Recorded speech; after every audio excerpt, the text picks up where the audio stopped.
कैसे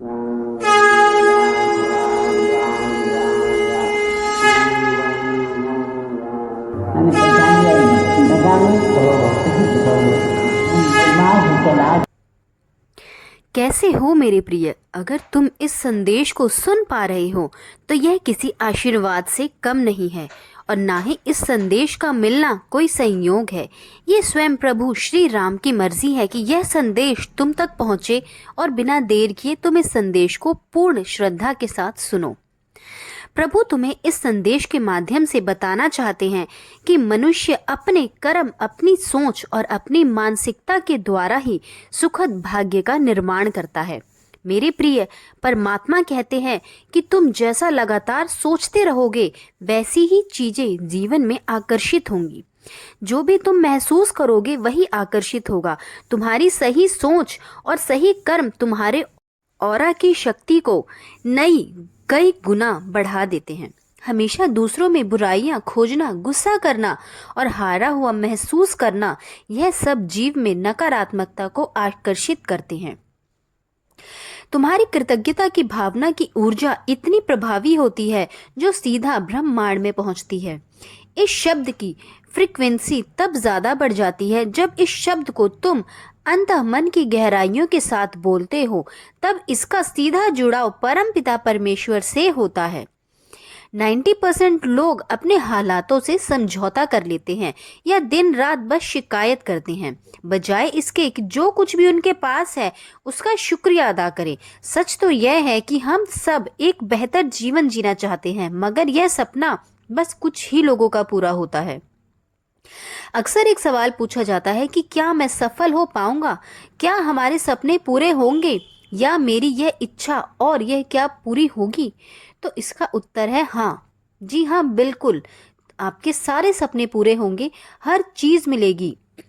जो भी तुम अपने जीवन में चाहते हो वह अवश्य ही मिलेगी। वह दिव्य शक्ति जो तुम्हारे सपनों को पूरा करेगी, बस इस ताकत को समझना है और अपनी दिनचर्या में अपनाना है।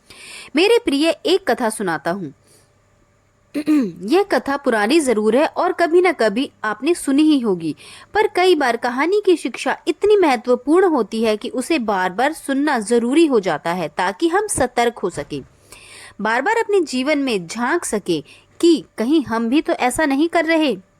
मेरे प्रिय, भगवान ने जब इंसान की रचना की है तो उसे अपनी यात्रा आरंभ करने से पहले 2 पोटलियां दी और कहा, एक पोटली तुम आगे की तरफ लटकाना और दूसरी पोटली कंधे के पीछे की तरफ। मनुष्य ने बिल्कुल वैसा ही किया। फिर भगवान ने कहा, मेरी बात ध्यान से सुनो, सदैव तुम्हारी नजर सिर्फ और सिर्फ आगे वाली पोटली पर ही होनी चाहिए और हर दम शुक्र परमात्मा का करते चलना। तुम्हारी नजर पीछे वाली पोटली पर नहीं होनी चाहिए। इंसान हामी भरकर वहां से चला गया। इंसान ने ठीक वैसा ही किया जैसा उसे भगवान ने बताया था। वह आगे वाली पोटली को बार बार देखता और शुक्र अदा करता, प्रभु का धन्यवाद करता। प्रभु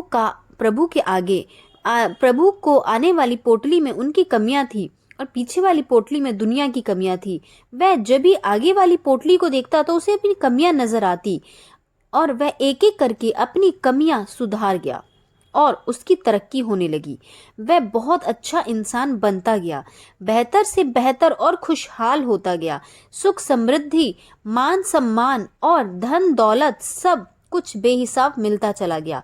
उसने कभी भी पीछे वाली पोटली पर नजर तक नहीं डाली, किंतु एक बार वह तालाब के किनारे नहाने के लिए रुका। उसने दोनों पोटलियां तालाब के किनारे छोड़ दी।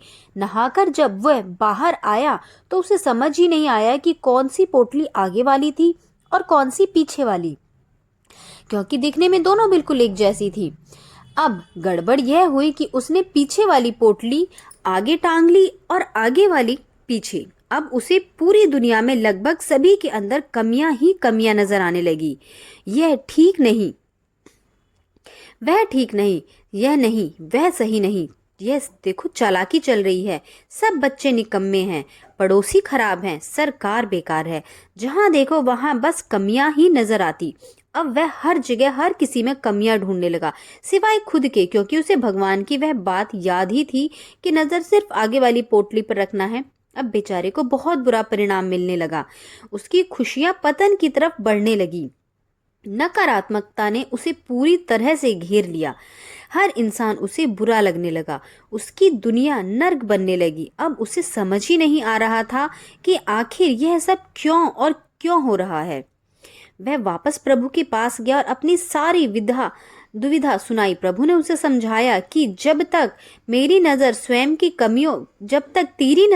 की कमियों पर थी, तब तक तू तरक्की कर रहा था, क्योंकि तब तुम स्वयं को सुधार रहे थे। और जैसे ही तुमने दूसरों की कमियां देखना शुरू कर दिया, फिर वैसे ही तेरा पतन प्रारंभ हो गया।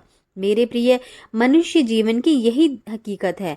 जब तक तुम अपनी उंगली दूसरों पर उठाओगे, तब तक तुम केवल और केवल अपना ही नुकसान करोगे। आध्यात्मिकता की नज़र से देखो तो हर कोई अपनी यात्रा पर है। हम खुद की कमियां सुधार लें और स्वयं को बेहतर बना लें। रोज खुद को पिछले दिन से बेहतर बनाते चलो, यह जरूरी है। गीता में लिखा है कि झांक रहे हैं सब इधर उधर, अपने अंदर झांके ना कोई। ढूंढ रहे हैं दुनिया में कमियां, अपने अंदर ताके ना कोई। दुनिया सुधारने सब चिल्लाते हैं, खुद को आज सुधारने कौन पर उपदेश देता है। कुशल वह है, खुद पर आज विचारे कौन। हम सुधरे तो जग सुधरेगा, यह सीधी बात, विचारे कौन। मेरे प्रिय, सुखी रहना है, खुश रहना है तो सारी चिंता फिक्र उस प्रभु के चरणों में समर्पित कर दो। वह हर दिन तुम्हारे अंग संग हैं। सिर्फ सुख बहुत छोटी चीज है, वह तुम्हें बादशाह बना सकते हैं। बस सब कुछ उनकी मर्जी पर छोड़ दो। विश्वास रखो, सब भला होगा। सदा कृतज्ञ रहो, सुखी समृद्ध और संपन्न रहो। प्रभु का आशीर्वाद तुम्हारे साथ है।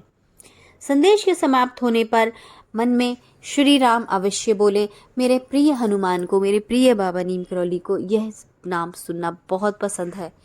तो इसी के साथ विदा लेते हैं। आशा करते हैं आज का यह वीडियो आपको ज़रूर पसंद आया होगा। जय श्री राम, जय बाबा नीम करौली, जय वीर हनुमान।